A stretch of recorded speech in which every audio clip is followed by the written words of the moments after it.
जय हिंद। कैसे हैं आप सब? ठीक ठाक हैं? जाड़ा तो बहुत होने लगा है भाई, आप लोगों तो लग नहीं रहा होगा। हमने सुना है जाड़ा कहता है कि बच्चों से हम बुली ही नहीं और जवान लगे हमारे भाई, अब बूढ़न को हम छुड़ी ही नहीं, ओढ़े चाहे साथ रजाई। तो इससे हम समझ रहे हैं आपको नहीं लग रहा होगा। चलो खैर देखते हैं। इससे पहले वाले वीडियो में ये दूसरा अध्याय चल रहा है और इसके दूसरे वीडियो में, पहले वीडियो में हमने आपको अम्लों, क्षारों और लवणों की परिभाषाएं बताई थीं। वो भी आर्हीनियस के अनुसार बताई थीं कि आर्हीनियस ने अम्लों और क्षारों के बारे में क्या परिभाषाएं दी। उन्होंने बताया कि अम्ल वे पदार्थ होते हैं जो जलीय विलयन में हाइड्रोजन आयन देते हैं, क्षार वे पदार्थ होते हैं जो जलीय विलयन में हाइड्रोक्साइड आयन देते हैं, और अम्ल और क्षार मिलकर के जो बनाते हैं लवण बनता है। यानी अम्ल और क्षार की अभिक्रिया से बनने वाले पदार्थ लवण कहलाते हैं। ठीक है, अब इनके गुणों के बारे में देखते हैं। तो सबसे पहले हम अम्लों के गुण। अम्लों के गुण, अगर अम्लों की बात करें तो अम्ल कौन कौन से होते हैं? तो अम्ल देखिएगा, जैसे हाइड्रोक्लोरिक अम्ल होता, सल्फ्यूरिक अम्ल होता, एसिटिक अम्ल होता, फार्मिक अम्ल होता, नाइट्रिक अम्ल होता, एस्कॉर्बिक अम्ल होता, मेलेइक अम्ल होता, लैक्टिक अम्ल होता, टार्टरिक अम्ल होता, एसिटिक अम्ल होता, सिट्रिक अम्ल होता, ऑक्जेलिक अम्ल होता। ये सब अम्ल होते हैं। यहाँ पर हमने कुछ अम्लों के अणुसूत्र लिख रखे हैं, जैसे हाइड्रोक्लोरिक अम्ल, इसका अणुसूत्र HCl। सल्फ्यूरिक अम्ल होता है H2SO4। ये रासायनिक आपको मतलब ये मालूम होना बहुत ही ज़रूरी है। एक ज़रूरी होता, एक बहुत ज़रूरी होता, तो ये इतने मालूम होना आपको बहुत ही ज़रूरी है। तो सल्फ्यूरिक अम्ल H2SO4 होता, एसिटिक एसिड CH3COH होता, फार्मिक एसिड HCOH होता, नाइट्रिक एसिड HNO3 होता। ठीक है, अब देखिएगा, ये इधर देखिएगा, जैसे एस्कॉर्बिक अम्ल है, ये प्याज में पाया जाता, मेलेइक अम्ल है, सेब में पाया जाता, लैक्टिक अम्ल है, दही में पाया जाता, टार्टरिक अम्ल है, इमली में पाया जाता, एसिटिक अम्ल है, सिरके में पाया जाता, सिट्रिक अम्ल है, संतरा में पाया जाता, ऑक्जेलिक अम्ल है, टमाटर में पाया जाता। अब देखिएगा अम्लों के गुण में नंबर 1 स्वाद, यानी अम्लों का स्वाद कैसा होता है। तो पहली चीज याद रखो कि अम्लों का स्वाद खट्टा होता है। अम्लों का स्वाद खट्टा होता है। दूसरा, संक्षारण प्रकृति। अम्लों में संक्षारण प्रकृति होती है, यानी ये जब रखे, ये धातुओं में जिन रखे जाते हैं धातुओं में, तो ये धातुओं का संक्षारण करने लगते हैं। इसलिए हमें खट्टे फलों को महंगी धातुओं जैसे तांबा, इनमें नहीं रखना चाहिए, क्योंकि ये उसका संक्षारण करेंगे, उसे नष्ट करने लगेंगे। चांदी के बर्तन में, तांबे के बर्तन में अगर आपने खट्टे फलों को रख दिया तो खट्टे फल मतलब कटे हुए, तो उनमें अम्ल होता है और अम्ल उनका संक्षारण करता है, इस वजह से नहीं रखना चाहिए। अगला है सूचकों पर अभिक्रिया। ये सूचक से हम इन्हें कैसे पहचानेंगे? सूचकों पर ये क्या अभिक्रिया करते हैं? तो ये नीले लिटमस को लाल कर देते हैं। पहला, ये नीले लिटमस को लाल कर देते हैं। दूसरा, ऑरेंज जो मेथिल होती है उसे भी ये लाल कर देते हैं। ऑरेंज मेथिल लाल कर देते हैं।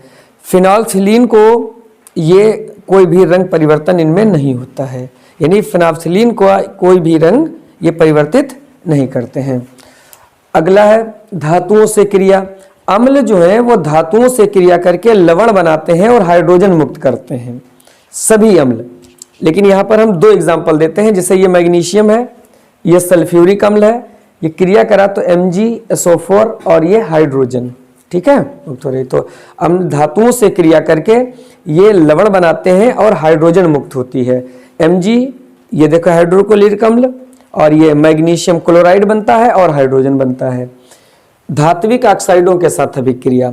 अम्ल जब धात्विक ऑक्साइडों के साथ अभिक्रिया करते हैं तो जल बनाते हैं, जैसे MgO, ये मैग्नीशियम ऑक्साइड है, ये जब हाइड्रोक्लोरिक अम्ल के साथ अभिक्रिया करता है तो MgCl2 बनता है और H2O बनता है।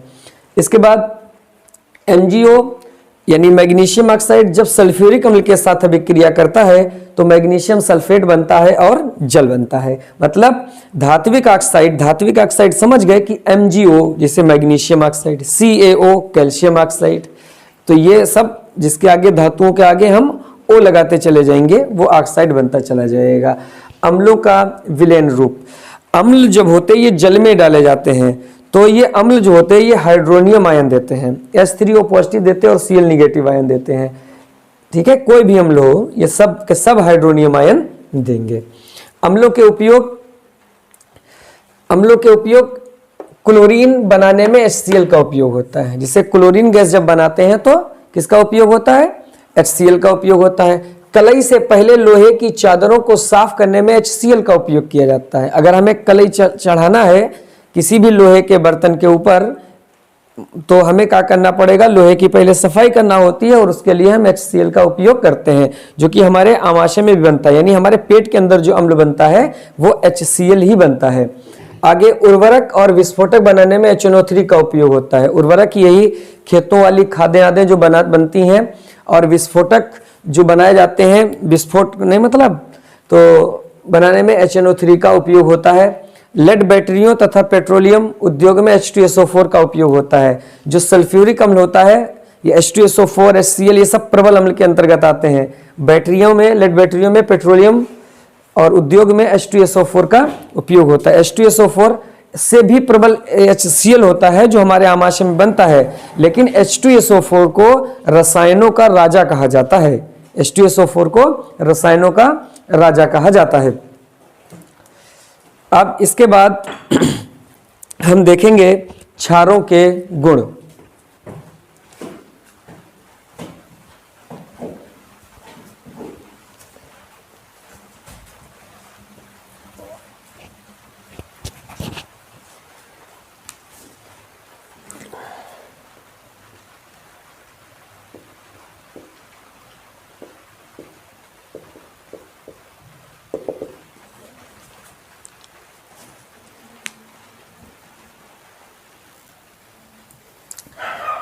अम्लों के बाद अब देखते हैं क्षारकों के गुण, यानी क्षारकों का स्वाद कैसा होता है, स्पर्श करने में ये कैसे होते हैं। क्षारक आप यूँ समझिएगा जैसे NaOH, ये भी एक क्षारक है। सोडियम हाइड्रोक्साइड, पोटेशियम हाइड्रोक्साइड, ये भी एक क्षारक है। MgOH का होल ट्वाइस, ये भी एक क्षारक है। AlOH का होल थ्राइस, ये भी एक क्षारक है। CaOH का होल ट्वाइस, ये भी एक क्षारक है। मतलब जिसमें OH लग जाता है वो क्षारक ही होते हैं। क्षारक स्वाद में कैसे होते हैं? तो क्षारक स्वाद में कड़वे होते हैं। क्षारक जो होते हैं स्वाद में कड़वे होते हैं। दूसरा आता है स्पर्श, यानी इन क्षारकों को अगर हम छुएं तो कैसा लगेगा? तो क्षारकों को छूने पर ये साबुन जैसे होते हैं। जैसे साबुन को हम हाथ से छूते जैसा लगता है तो क्षारकों को छूने पर वैसा ही लगता है। सूचकों पर क्रिया, ये सूचकों पर कैसे क्रिया करते हैं? इससे पहले हमने अम्लों को देखा था कि अम्ल जो होते हैं वो नीले लिटमस को लाल कर देते हैं। इसी तरीके से ये लाल लिटमस को नीला कर देते हैं। इनका नीले लिटमस पर कोई प्रभाव नहीं पड़ता, बल्कि लाल लिटमस को ये नीला कर देंगे। और अम्ल जो करते थे वो नीले लिटमस को लाल करते थे और ये लाल लिटमस को नीला कर देंगे। ठीक है, ये हाँ जो मेथिल ऑरेंज था, मेथिल ऑरेंज पर अम्लों का कोई प्रभाव नहीं पड़ता था, लेकिन ये वाले जो है फिनाल्थिलीन पर अम्लों का कोई प्रभाव नहीं पड़ता था और ये फिनाल्थिलीन को लाल रंग देते हैं। यानी फिनाल्थिलीन में मतलब डालने पर ये फिनाल्थिलीन लाल रंग देते हैं। दूसरे मेथिल ऑरेंज पर इनका कोई प्रभाव नहीं पड़ता है। उसके बाद ऊष्मा का प्रभाव, यानी इन्हें गर्म करने पर क्या होगा?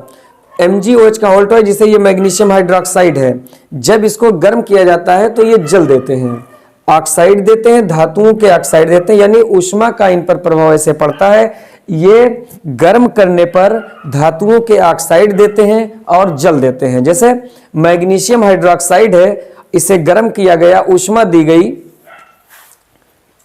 तो ये मैग्नीशियम ऑक्साइड में बदल गया और जल में बदल गया। अम्लों के साथ क्रिया, यानी क्षार जो है वो अम्लों के साथ जब क्रिया करते तो लवण देते हैं। क्षार अम्लों के साथ क्रिया करके लवण देते हैं और जल देते हैं। ये क्रिया को उदासीनीकरण अभिक्रिया कहा जाता है। ऐसी क्रिया जिसमें अम्ल और क्षार अभिक्रिया करके लवण बनाते हैं उदासीनीकरण अभिक्रिया कहलाती है। क्षारकों के विलयन, मतलब क्षारकों का अगर विलयन बनाया जाए, मतलब जल में अगर घोला जाए तो ये OH निगेटिव आयन देते हैं। ये OH निगेटिव आयन देते हैं। इनके उपयोग देखिएगा, साबुन तथा धावन पाउडर बनाने में NaOH का उपयोग किया जाता है। यानी जब साबुन बनाया जाता है तो उसमें NaOH का उपयोग किया जाता है। दूसरे, सफेदी में, ब्लीचिंग पाउडर बनाने में, चमड़ा उद्योग में CaOH का होल ट्वाइस का उपयोग करा जाता है। मतलब कैल्शियम हाइड्रोक्साइड का उपयोग सफेदी करने में, दीवालों पर जो सफेदी करी जाती है, ब्लीचिंग पाउडर यानी विरंजक चूर्ण, COH का होल ट्वाइस। अभी इनके बारे में बात होगी अगले वीडियो में। ये सब लवण हैं और इनके बारे में अगली वीडियो में बात होगी। चमड़ा उद्योग में कैल्शियम हाइड्रोक्साइड का उपयोग किया जाता है। एंटी एसिड बनाने में एल्युमिनियम हाइड्रोक्साइड का उपयोग हो जाता है। यानी यदि हमारे पेट में अम्लता बढ़ जाती है, मतलब HCl का मान ज़्यादा हो जाता है, तो फिर हमें एंटी एसिड लेना पड़ती है जो कि क्षार से ही बनी होती है। ठीक है, तो उससे मतलब अम्लता कंट्रोल हो जाती है। यानी अम्ल और जब क्षार मिलकर बनते हैं तो उदासीन हो जाते हैं और फिर वो जो एसिड बन रहा था वो मतलब उदासीन हो जाता है। ठीक है, तो मिलते हैं अपने अगले वीडियो में। जय हिंद।